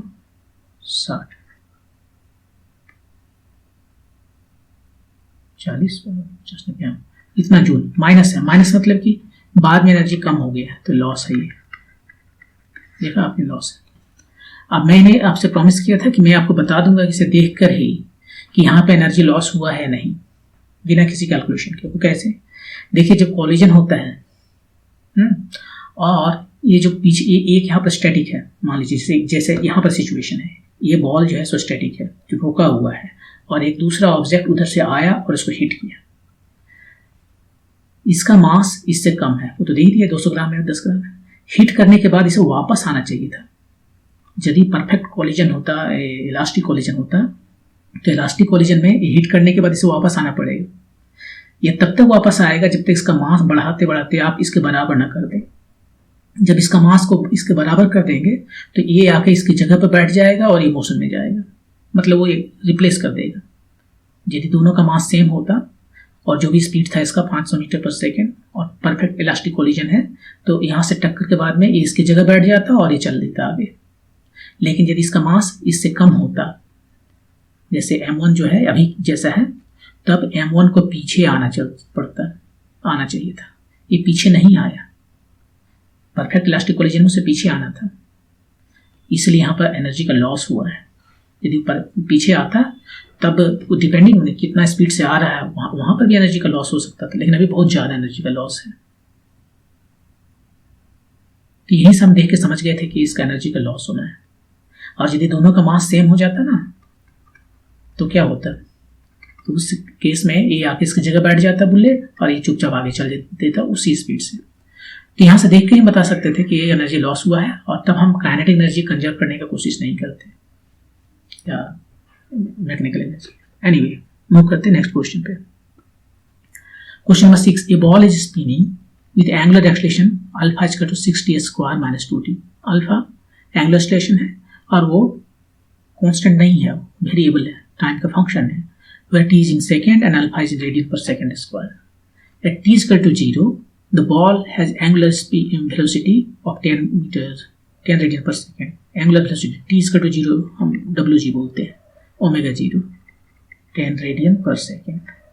The angular position of 4 radian, वही t is equal to 0 पर angular position को थीटा से डिनोट करते हैं, ये 4 रेडियन है। इनिशियल कंडीशंस है, इनिशियल कंडीशन दिया हुआ है। इनिशियल कंडीशन मतलब t इक्वल टू 0 पर जो वैल्यूज हैं दिया हुआ है। Most appropriate expression for angular position, theta को बताना है इन टर्म्स ऑफ टाइम, ये बताना है कितना होगा। जो यहां हमें दिया गया है वो एंगुलर एक्सेलरेशन दिया हुआ है ना, 6t स्क्वायर माइनस 2t। ये एंगुलर एक्सेलरेशन क्या होता है? ये काउंटर पार्ट है एक्सेलरेशन का, इधर लीनियर मोशन है और इधर सर्कुलर मोशन है, रोटेशनल मोशन है, रोटेशनल मोशन, लीनियर या इसको ट्रांसलेशनल मोशन जो भी कहना चाहे आप कह सकते हैं।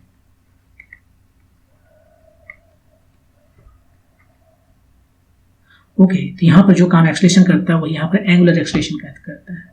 ये एक्सेलरेशन क्या होता है? dv बाई dt, या फिर आप इसको कह सकते हैं d2x बाई dt स्क्वायर।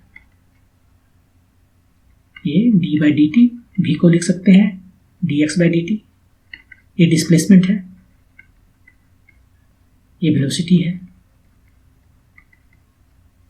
तो वही यहां पर लिख सकते हैं इसको, या तो d omega by D T, या सीधे लिखते हैं d2 theta by D T square 6t square minus 2t।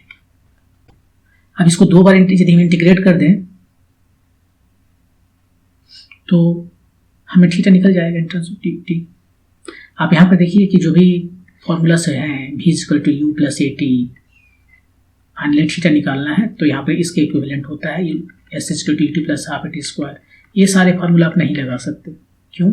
क्योंकि यहाँ पर एक्सेलरेशन इस केस में इसके काउंटर पार्ट, क्योंकि ये जो है सो कॉन्स्टेंट नहीं है, यहाँ पर अल्फा जो है सो कॉन्स्टेंट नहीं है,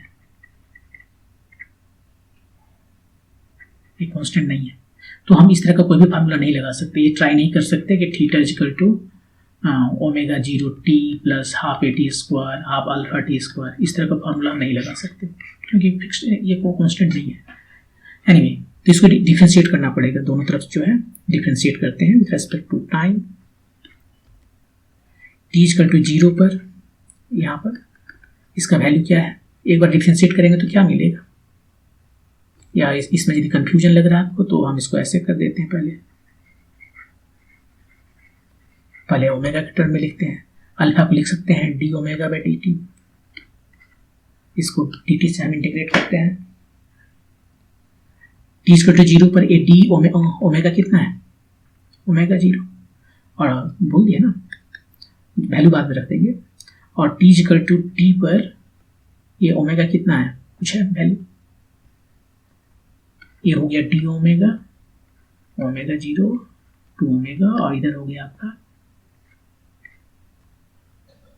6 ये t cube by 3 minus 2 t square by 2, value t equal to 0 to T.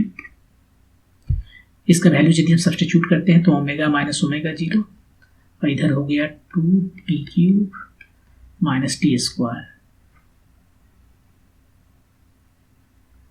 ठीक है। अब ओमेगा 0 को उधर ले चलते हैं, इधर अकेला ओमेगा को रखेंगे 2t cube minus T square. अब ओमेगा को हम क्या लिख सकते हैं, ओमेगा को हम लिख सकते हैं D theta by D T, इस टी को फिर यहां ले जा सकते हैं, इंटीग्रेट कर रहे हैं। टी इक्वल टू 0 पर थीटा कितना है, थीटा 0 दिया हुआ वैल्यू क्वेश्चन में दिया 4 रेडियन है, और टी इक्वल टू टी पर थीटा कितना है, थीटा इंटीग्रेट किए, ये हो गया ओमेगा 0t, ये हो गया 2t⁴/4 माइनस t³ 3 ठीक से लिखूँ 0 to t। थीटा कितना आया, थीटा 0, इसको इधर ले गए, प्लस टी का वैल्यू रखते हैं omega 0t plus t⁴/2 minus t³ 3 और 0 रखेंगे, एक बार इसको रखना है वैल्यू पहले इतना, अब माइनस देके 0 यदि हर जगह t है तो खत्म हो जाएगा। तो आप सब्स्टिट्यूट करते हैं वैल्यू, थीटा नॉट कितना है, शायद 10 बोला था, 10 और 4 नहीं, थीटा नॉट जो है सो 4 है, ये 4 है, ओमेगा नॉट 10 है,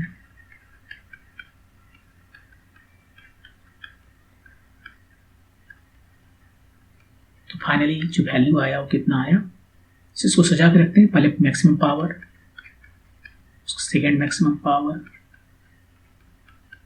से डिसेंडिंग ऑर्डर में 4 3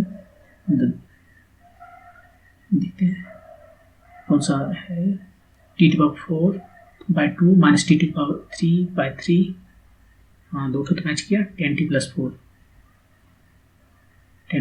ऑप्शन नंबर 2। तो ये आपका आंसर हो गया।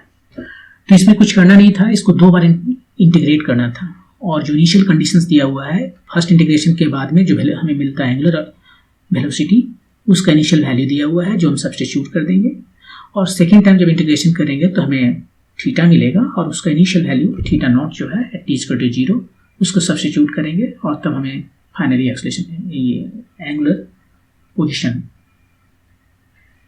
एंगुलर डिस्प्लेसमेंट मिल जाएगा। तो इसमें सिंपली 2 टाइम इंटीग्रेशन करना था, लेकिन यहाँ पर मैं आपको बता दूं कि यहाँ पर ये कांस्टेंट नहीं है, ये अल्फा जो है वो कांस्टेंट नहीं है, इसलिए आप इस तरह का फार्मूला नहीं लगा सकते, क्योंकि ये जो है तभी वैलिड है जब अल्फा कांस्टेंट होता है। यदि अल्फा कांस्टेंट नहीं होता, लीनियर होता है, ये लीनियर भी नहीं है, क्वाड्रेटिक है, यदि लीनियर होता तब इसको फार्मूला को आप यूज कर सकते थे, वहां पर आप अल्फा के जगह पर अल्फा एवरेज लेके काम चला सकते थे, यदि अल्फा जो है सो लीनियर फंक्शन होता तो, लीनियर ऑफ टाइम। यहां लीनियर भी नहीं है तो वो कर सकते थे। एनीवे, मूव करते हैं नेक्स्ट क्वेश्चन पर। ये rocket has to be launched from earth in such a way that it never return. किसकी बात कर रहा है, escape velocity.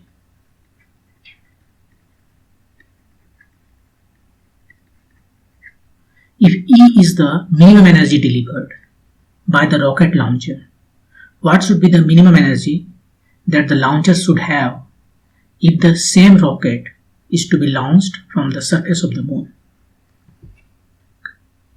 Assume that the density of the earth and the moon are equal, density same है, and the earth's volume is 64 times the volume of the moon.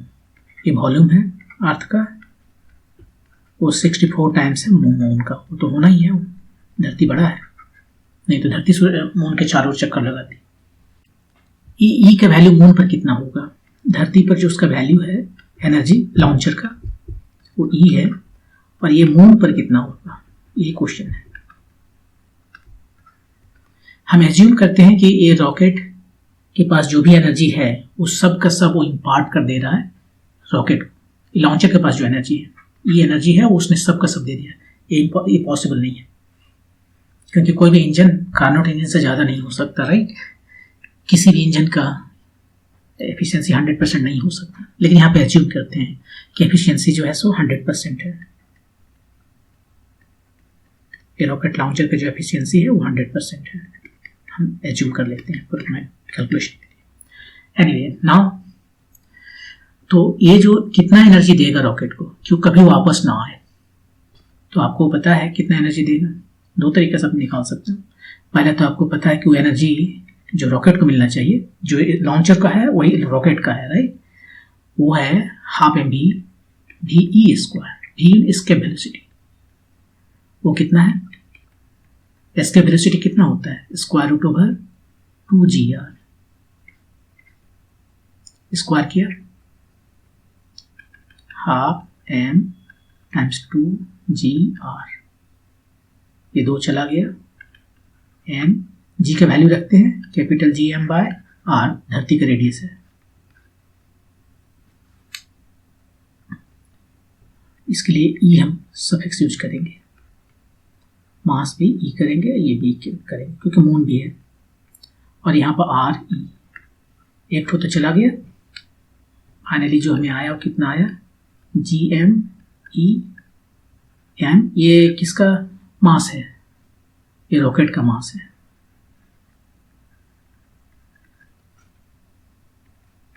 Bye R ई। ऐसे निकाल सकते हैं, और नहीं तो आप चाहो तो ऐसे भी निकाल सकते हैं कि ये हमारा जो धरती है, यहाँ से किसी भी चीज़ को जाने के लिए इसके पास पहले कितना पोटेंशियल एनर्जी है, ये जो रॉकेट और धरती सिस्टम जो है उसका कितना पोटेंशियल एनर्जी है, रॉकेट प्लस अर्थ, वो एनर्जी है -Gmm by R, R E, ये धरती है। इसको इतना ही एनर्जी दे दो, तब टोटल एनर्जी क्या हो जाएगा, 0। और टोटल 0 एनर्जी कहाँ होता है, जहाँ धरती का कोई इन्फ्लुएंस नहीं है, उसका ग्रेविटेशनल फील्ड नहीं पहुँचता है, मतलब इन्फिनिटी, मतलब वो कभी वापस नहीं आएगा। वापस आने के लिए रॉकेट को इसका इन्फ्लुएंस फील्ड के जो एरिया है, इन्फ्लुएंस एरिया, उसके अंदर में रहना पड़ेगा, तब तो इसको खींचेगा अपनी तरफ। अब वहाँ से बाहर चला गया है तो कैसे खींचेगा, तो इतना एनर्जी उसे देना होगा प्लस में, तो वो एनर्जी जो है वो है Gm, यही एनर्जी दे रहा है रॉकेट लॉन्चर रॉकेट को, बाय आर ई, सेम आया। यहाँ पर आपको एस के फार्मूला का, एस के वेलोसिटी का फार्मूला याद रखना पड़ेगा, यहाँ वो भी नहीं याद रखना है, तो आया दोनों सेम। ओके, अब आगे हम क्या करते हैं, अब हम ये करते हैं कि मास जो है सो डेंसिटी के टर्म में लिख सकते हैं। मास क्या होता है, वॉल्यूम, वॉल्यूम हो गया 4/3 pi R cube, density by R E, और इधर है m। बाकी चीजें मुझे कोई इंटरेस्ट नहीं है, जो कांस्टेंट है, जैसे अब लेकिन खैर लिख लेते हैं, फिर भी 4/3 पाई Gm रो, ये कांस्टेंट है, और इधर हो गया आर ई स्क्वायर, ये कांस्टेंट है। जी का वैल्यू यहाँ पर हम बातें करें या चांद पर बात करें, वो तो सेम ही है, ये रॉकेट का मास यहाँ हो या चांद पर, वो तो सेम ही है। और डेंसिटी, वो तो क्वेश्चन में बोल दिया कि दोनों का सेम है, तो ये जो एनर्जी है वो किसके प्रोपोर्शनल है, जस्ट आर ई के प्रोपोर्शनल है, आर ई स्क्वायर के प्रोपोर्शनल है। तो ये जो धरती पर जो लगेगा अर्थ पर, और जो मून पर लगेगा, उसका रेशियो क्या होगा, अर्थ पर धरती का रेडियस स्क्वायर, मून पर मून का रेडियस स्क्वायर। आप दोनों का रेडियस का इसका स्क्वायर बताना है, क्वेश्चन में बोल दिया है कि उसका वॉल्यूम जो है धरती का 64 टाइम्स ज़्यादा है मून से। स्फीयर मानकर यहाँ पर निकाल लेते हैं, 4/3 pi R E cube 64 times R moon square, ये सारे तो चले गए, तो रेडियस जो है धरती और मून का कितना आ गया, ये क्यूब होगा ना, 64 का 1 पावर होगा 1/3, 64 को हम 4/3 कह सकते हैं, 4⁻3, पावर का पावर मल्टीप्लाई हो जाता है, 4 आ गया, R E by R M 4 है, उसका स्क्वायर करना होगा 16। तो धरती पर, मून पर जो है, मून पर पूछा है, क्रॉस मल्टीप्लिकेशन कीजिए, मून पर जो है सो धरती पर जो है एनर्जी है E,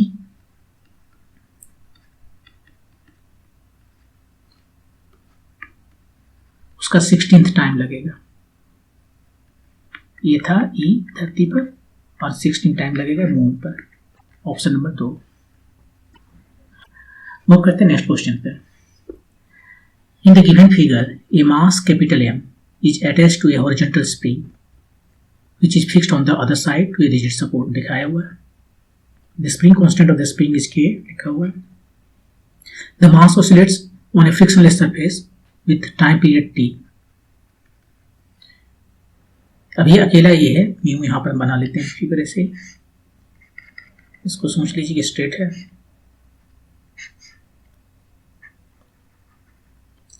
ये जो है मास एम है और इसका पीरियड ऑफ ऑसिलेशन जो है सो टी है यहाँ पे, एंड एम्पलीट्यूड ए है, ये मीन पोजीशन मान लीजिए है, तो यहाँ तक एम्पलीट्यूड है।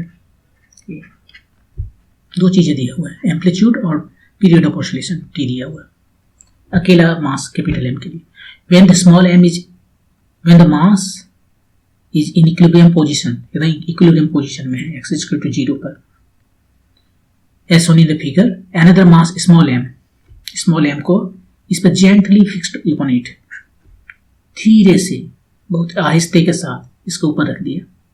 The new amplitude of the oscillation will be, अब इसका एम्पलीट्यूड कहाँ हुआ, कितना होगा? पहले तो ये था, अकेले था, तो अब मान लीजिए ये है हमारा पुराना वाला ये, अब उतना दूर जाएगा या उससे कम जाएगा, ज्यादा जाएगा? बोलिए क्या होगा? तो इसको भी हम एक से ज्यादा तरीके से बना के आपको दिखाएंगे। पहला मेथड जो हम आपको बनाने जा रहे हैं वो बिना किसी कैलकुलेशन के, मेथड 1 विदाउट कैलकुलेशन। क्या इसमें आपको याद रखना है? ये कोलिजन है, एक तरह से एक मास है चल रहा है, अब उसके ऊपर से आराम से आके बहुत धीरे से आके बैठ गया, अब दोनों साथ में चलेगा, तो ये इन इलास्टिक कोलिजन है, एनर्जी लूज होगा, राइट। अगेन जब हम बात कर रहे हैं कि एनर्जी लॉस का लॉस है, तो मैकेनिकल एनर्जी का लॉस है, काइनेटिक प्लस पोटेंशियल एनर्जी का लॉस है। इसका मतलब है उतना एनर्जी नहीं है जितना शुरू में था, तो अब इसका जो नया ये है एम्पलीट्यूड है वो होगा कम। यदि ज्यादा एनर्जी रहता तो ज्यादा दूर जाता ना, अब ज्यादा एनर्जी है नहीं, इसके वजह से थोड़ा सा एनर्जी का लॉस हुआ, और अब जो एनर्जी है टोटल ओवरऑल वो कम है, तो ज़्यादा दूर कहाँ जा सकता है, इसमें स्प्रिंग में नहीं जा सकता, ये यहीं तक रहेगा ए प्राइम। तो ए प्राइम जो है वो ए से कम है। अब 4 ऑप्शन में हम देख लेते हैं कि यह किस में वैलिड है। फर्स्ट ऑप्शन में ये है ए प्राइम, सब जो वैल्यू दिया हुआ है ए प्राइम का दिया हुआ है, मतलब कि एम्पलीट्यूड न्यू कंडीशन में जो है वो देखिए न्यूमरेटर डिनोमिनेटर से ज़्यादा है, तो ए प्राइम जो है सो ए से ज़्यादा नहीं होगा, एनर्जी लॉस किया है, कम होना चाहिए। यहाँ पर हो सकता है क्योंकि यहाँ पर जो है ए वैल्यू वो ए से कम लग रहा है, तो ये हो सकता है कि नहीं? नॉकआउट मेथड में गारंटी के साथ कैसे कर सकते हैं? नहीं कर सकते गारंटी के साथ, लेकिन एक यदि लग रहा है कि एक होगा और बाकी जो है पॉसिबल है, बाकी यदि पॉसिबल है ही नहीं तो वही आपका आंसर होता है।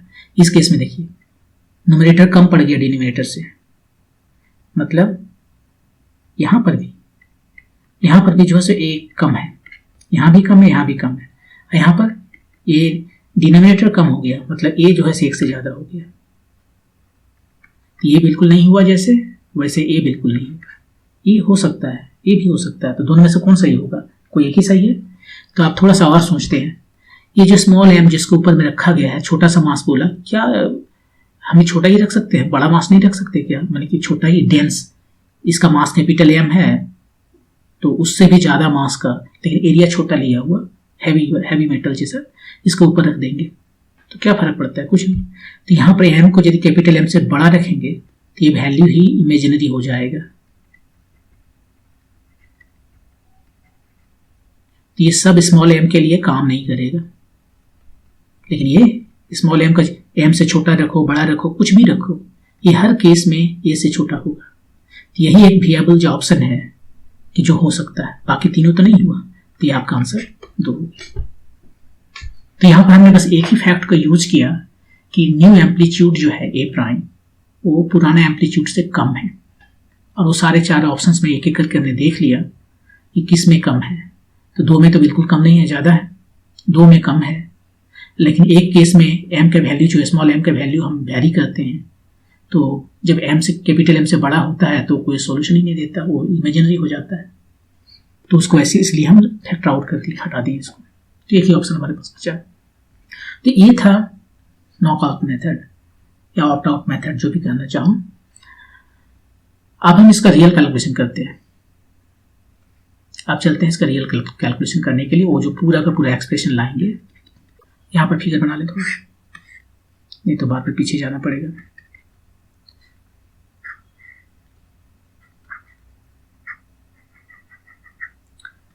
ठीक है, और स्मॉल एम है, कैपिटल एम है। ओके, जस्ट इसको आफ्टर लैंडिंग, ये इसका मोमेंटम क्या होगा? मोमेंटम तो कंजर्व रहेगा ना। तो लैंड करने के बाद मोमेंटम क्या होगा? लैंड करने के पहले मोमेंटम क्या था? Conservation law of momentum. Momentum initially और बाद में, ये है before landing.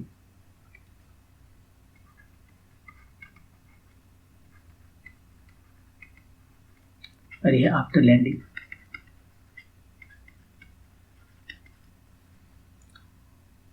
Before landing momentum कितना था? केवल यही मूव कर रहा था, कैपिटल एम। वेलोसिटी कुछ था, यहां पर अब दोनों साथ में मूव कर रहा है। वेलोसिटी कुछ है, वी प्राइम, राइट। अब यहां वेलोसिटी कितना है? ये सिंपल हार्मोनिक मोशन करता है, स्प्रिंग है ना, तो ये सिंपल हार्मोनिक मोशन करेगा। उसमें लिखा क्या सिंपल हार्मोनिक मोशन? नहीं लिखा, लेकिन ये स्प्रिंग है तो स्प्रिंग जो है सो हमेशा ऑसिलेट लिखा है ना, मास ऑसिलेट्स। लेकिन ये ऑसिलेशन जो है सो जब तक बहुत ज़्यादा इसको हम कंप्रेस या एक्सटेंड नहीं करेंगे कि ये हुक्स लॉ से का जो लिमिट है उससे बाहर चला जाए, तब तक ये सिंपल हार्मोनिक मोशन करेगा। तो यहाँ पर जो मोशन है वो सिंपल हार्मोनिक मोशन है। और सिंपल हार्मोनिक मोशन में मीन पोजीशन पर जो वेलोसिटी है वो क्या होता है? उसके लिए पूरा फार्मूला है ऐसे, ए स्क्वायर माइनस एक्स स्क्वायर। ये है उसका फ्रीक्वेंसी, एंगुलर फ्रीक्वेंसी। ये है एम्पलीट्यूड और ये है पोजीशन। तो भी जीरो या जो भी कहें, ये वाला जो है शुरू में या बाद में, हमेशा ये वेलोसिटी जो है सो मीन पोजीशन पर क्या होगा? Omega A, x equal to zero ना, मीन पोजीशन पर। अभी तो मीन पोजीशन पर ही है, तो वेलोसिटी होता है ओमेगा ए। तो मास ये हो गया ओमेगा ए, ये है एम्पलीट्यूड। ओमेगा जो है सो है 2π/t, और टी उसने दिया है क्वेश्चन में टी बोला है कि इसका टाइम पे ऑफ ऑसिलेशन जो है सो टी है और एम्पलीट्यूड ये है। यही दो चीज़ तो प्रोवाइड किया, तीन और चीज़, दो का मास और एक स्प्रिंग कांस्टेंट।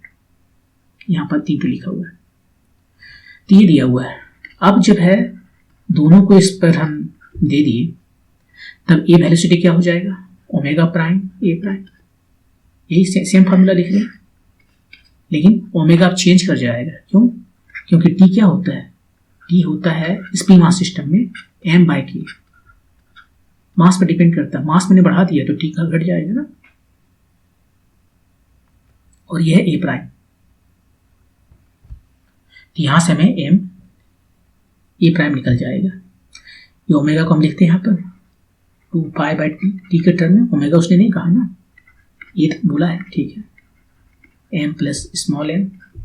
और ओमेगा प्राइम कितना होगा? ओमेगा प्राइम ऐसे ही, ये जो फॉर्मूला है किधर लिखे थे यहाँ से, टी यहाँ से पता है तो ओमेगा क्या हो जाता है? 2π/t प्राइम कह लेते हैं एक बार, टी प्राइम ए प्राइम,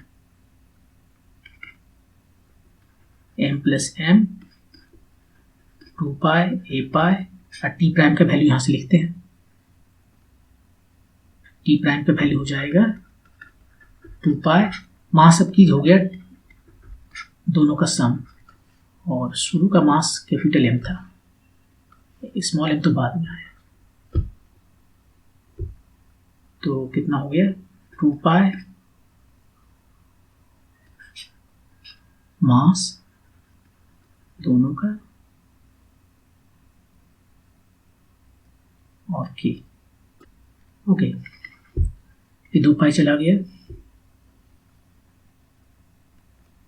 निकालना क्या है? ए प्राइम देखते क्या है। सो 2π ma/t इधर हुआ और इधर हुआ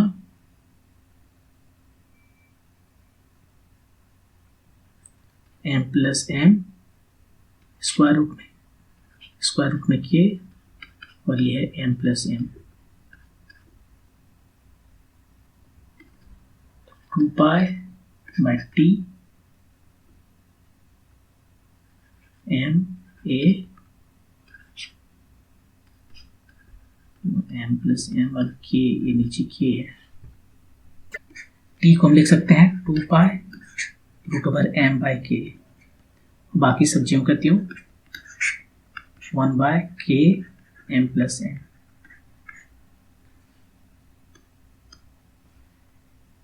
ये के चला गया, 2 पाई चला गया, ये इधर आया, एम स्क्वायर रूट ऊपर में हो गया और नीचे में स्क्वायर रूट होकर एम प्लस एम हो गया। तो finally A M by M plus m, ये आपका आंसर है जो कि ऑप्शन नंबर 2 है। तो यहाँ पर थोड़ा सा लेंदी हो गया, आप इजीली ऐसे बना सकते थे। एक्चुअली हमने टी सोचा कि फाइनल आंसर टी में है, यहाँ पर जैसे दिख रहा है यहीं से हम इसको ले जाते तो इजीली हो जाता। ए प्राइम निकालना था, ए प्राइम हो जाता A times omega by omega prime, किधर हो गया, और M by M plus small M, ऐसे आप यहाँ से जो सम आसानी से निकाल सकते थे। ओमेगा क्या होता है, ओमेगा होता है के बाई एम, या टी होता है 2 pi root over M by k. तो यहाँ से हम लिख लेते हैं ओमेगा कितना है, स्क्वायर रूट ओवर के बाय एम। ओमेगा तब था जब एक मास था कैपिटल एम की, और ओमेगा प्राइम तब है जब दोनों मास साथ में चल रहे हैं, तो के एम प्लस एम, और ये तो अलग से है, ये के चला गया, यहां से देख सकते हैं एम प्लस एम नीचे आ जाएगा, क्योंकि यहाँ पर स्क्वायर रूट नहीं है, यहाँ स्क्वायर रूट है, ये यहाँ नीचे में स्क्वायर रूट है, ऊपर में नहीं है, देख ऊपर में हो जाएगा और यहीं पर आंसर आ जाता है। तो इसको ऐसे बना सकते थे। अब मूव करते हैं next question. A wooden block with A point placed on top of it. ये वुडन ब्लॉक है, इसके ऊपर में पॉइंट रखा हुआ है, पॉइंट भारी होता है, यदि पॉइंट को हम अकेले डालें तो डूब जाएगा, इसको ऊपर रख दिया तो नहीं डूबा हुआ है। Floats in the water as shown in the figure, the distance L and H are shown here. L a distance है, पानी से कितना ब्लॉक नीचे है डूबा हुआ, और एच है पानी का level. After some time the point falls into the water, मतलब कि समहाउ उसको गिरा दिया, वैसे तो नहीं गिरेगा, लेकिन मान लीजिए हवा वगैरह किसी वजह से वो गिर गया। देन एल और एच का जो वैल्यू है वो क्या होगा, बढ़ेगा घटेगा क्या होगा, यही क्वेश्चन है। तो देखिए क्या होता है, अभी भूल जाइए क्वाइन को, क्वाइन नहीं है तो ब्लॉक जो है वो कितना वाटर डिस्प्लेस करेगा, कितना ये वाला इसका हाइट रहेगा।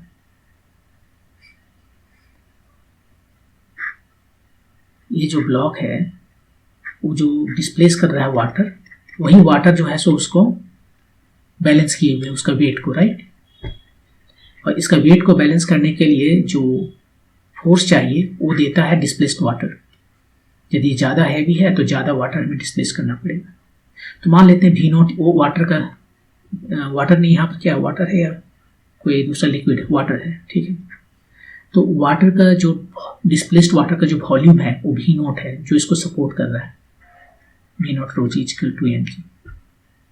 हम अभी जस्ट फोकस करते हैं भी नोट पर।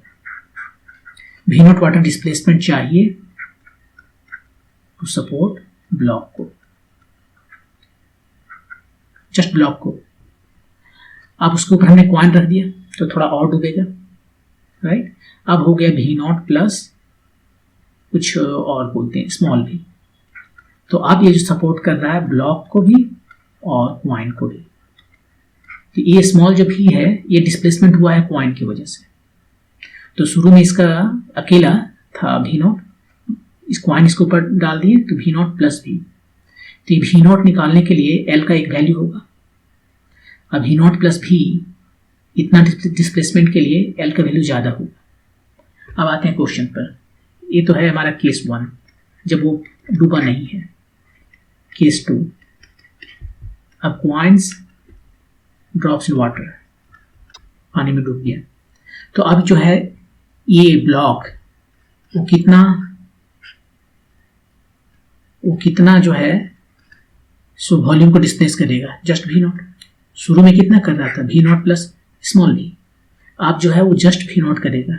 इसका मतलब है कि ये जो हाइट है एल वो घट जाएगा, क्योंकि अब उसे पहले के जितना डिस्प्लेस नहीं करना पड़ रहा है, जस्ट वी नॉट करना पड़ रहा है। शुरू में वी नॉट प्लस वी करना पड़ रहा था, तो एल जो है कम हो जाएगा, एल डिक्रीज करेगा, क्योंकि ज़्यादा वॉल्यूम डिस्प्लेस करने के लिए इसको ज़्यादा डूबना पड़ेगा। ओके, तो एल जो है डिक्रीज करता है, एल डिक्रीज करता है। यहाँ पर भी दो ऑप्शन है। इंक्रीज वाला तो चला गया, ये नहीं हुआ, लेकिन दो ऑप्शन है। नेक्स्ट केस में आप आगे देखते हैं। अब यहाँ पर क्वाइन जब डूब गया है तो क्वाइन भी तो कुछ वाटर डिस्प्लेस किया होगा, हाँ वो भी डिस्प्लेस किया होगा। कितना, तो उसका नाम देते हैं V2, इसका नाम V1 दे देते हैं, ठीक रहेगा।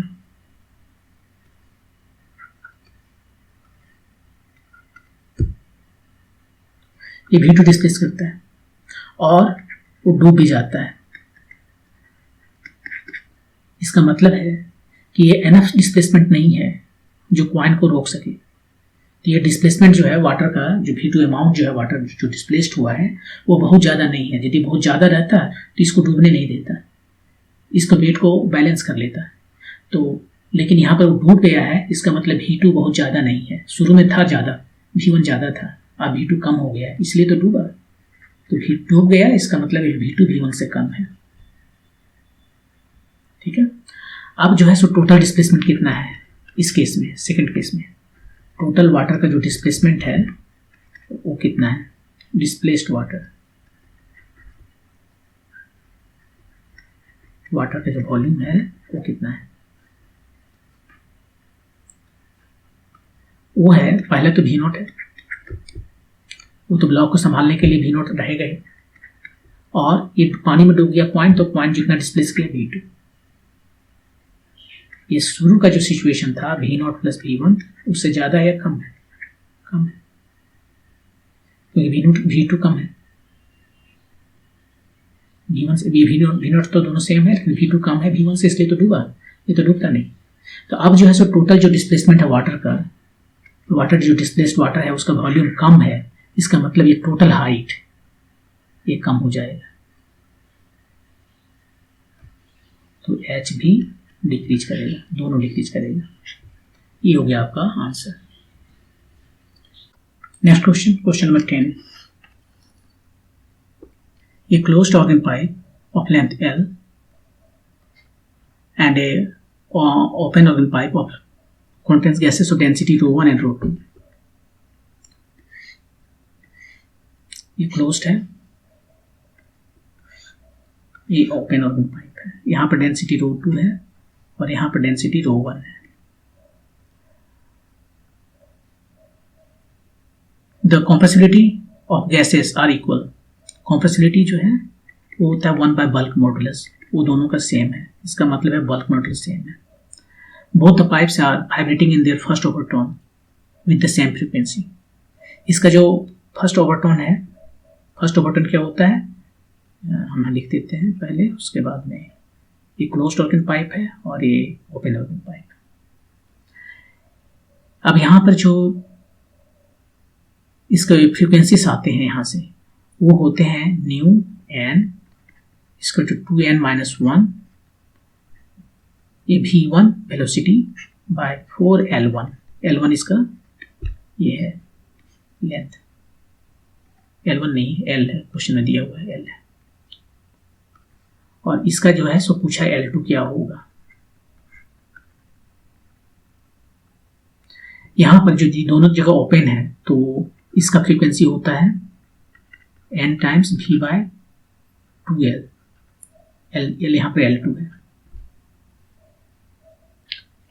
और यहाँ पर l1 है, l1 नहीं l है, ठीक है। यहाँ पे 2n-1 होने का मतलब है कि केवल ऑड इंटीग्रल मल्टीपल होते हैं v1 बाय 4l का। जैसे कि V1/4L, 3V1/4L, 5V1/4L, और इवन नंबर वाला जो है सब मिसिंग है, वो हार्मोनिक यहाँ मिसिंग है, लेकिन यहाँ सारे हार्मोनिक दिए हुए हैं। तो फर्स्ट वाला जो होता है इसको कहते हैं फंडामेंटल फ्रीक्वेंसी, सेकेंड वाला को कहते हैं फर्स्ट ओवरटोन, थर्ड जो है थर्ड हार्मोनिक्स को कहते हैं सेकेंड ओवरटोन, फोर्थ हार्मोनिक को कहते हैं थर्ड ओवरटोन, ऐसे। और क्वेश्चन में बोला कि देयर फर्स्ट ओवरटोन जो है सो सेम है, तो इसका फर्स्ट ओवरटोन मतलब n²2, इसका फर्स्ट ओवरटोन मतलब n²2। अब वैल्यू रखते हैं, n²2 रखने पर कितना आया 3V1/4L, यहाँ पर n²2 रखने पर कितना आया जस्ट 2V/2L, L2 के वैल्यू निकालना है, ये 2 चला गया, तो L2 कितना आया 4L/3 V/V1। अब V है वेलोसिटी, साउंड का वेलोसिटी क्या होता है, ये होता है लिक्विड या गैस में V/ρ, bulk modulus by density. यही गैसेस में बन जाता है आगे गामा P/ρ गैस में, लेकिन यदि लिक्विड रहा तो उसमें जस्ट बल्क मॉडुलस रहेगा। लेकिन ये तो स्पेशल केस में ऐसे बनता है, लेकिन दोनों ही सेम है। यदि एडियाबेटिक प्रोसेस की वजह से ये बल्क मॉडुलस जो गामा पी आता है। anyway, अब यहाँ पर जो है इसका वैल्यू हम रखते हैं V/ρ1, V यहाँ पर है, नहीं ये V2 है ना, ये V2 है, V2 जो है सो V/ρ2 और ये है V/ρ1। V2 यहाँ पर है, इसका डेंसिटी ρ2 है तो V/ρ2, और V1 यहाँ पर है तो V/ρ1। इसको सिंप्लीफाई करते हैं, ये 4L/3 टाइम्स ρ1/ρ2, ये आपका आंसर है। कौन सा है 4L/3 ρ1/ρ2, ऑप्शन नंबर 3। तो ये इस तरह से काफ़ी आसान है, बन गया। यहाँ पर एक और बात बता देते हैं, ये जो क्लोज्ड ऑर्गन पाइप है वो या स्ट्रिंग यदि होता हमारे पास, स्ट्रिंग जो कि वन एंड में बंधा हुआ है, वन एंड जो है सो क्लैंप है, ये दोनों ही इस केसेस सेम है। एक यहाँ पर नोड होंगे, यहाँ पर नोड होंगे, यहाँ एंटी नोड होंगे, यहाँ एंटी नोड, और इसके जगह पर यदि हमारे पास एक स्ट्रिंग होता जो दोनों तरफ जो है सो टाइटेंड होता, बंधा होता, तो भी दोनों का फार्मूला सेम चलेगा। यहाँ पर क्या है कि नोड है, यहाँ नोड है, तो एंटी नोड एक बीच में आया, दो नोड एक एंटी नोड, यहाँ उल्टा है, यहाँ एंटी नोड यहाँ एंटी नोड, तो बीच में एक नोड आना पड़ेगा। तो वैसे ही हो रहा है कि दो एंटी नोड वन नोड, यहाँ दो एंटी नोड वन नोड, तो ये सिमेट्रिकल है, इसलिए फार्मूला दोनों का सेम चलता है। तो क्वेश्चन था कि दोनों का फर्स्ट ओवरटोन सेम है। फर्स्ट ओवरटोन क्या होता है, n²2 रखना पड़ेगा फर्स्ट ओवरटोन के लिए, दोनों तरफ रख दिए, ये फर्स्ट ओवरटोन है, वो दोनों सेम है। इसका लेंथ दिया हुआ है L, इसका लेंथ पूछा तो वैल्यू बैठा कर निकाल दिया। नेक्स्ट वीडियो में क्वेश्चन नंबर 11 to 20 करेंगे। थैंक्स।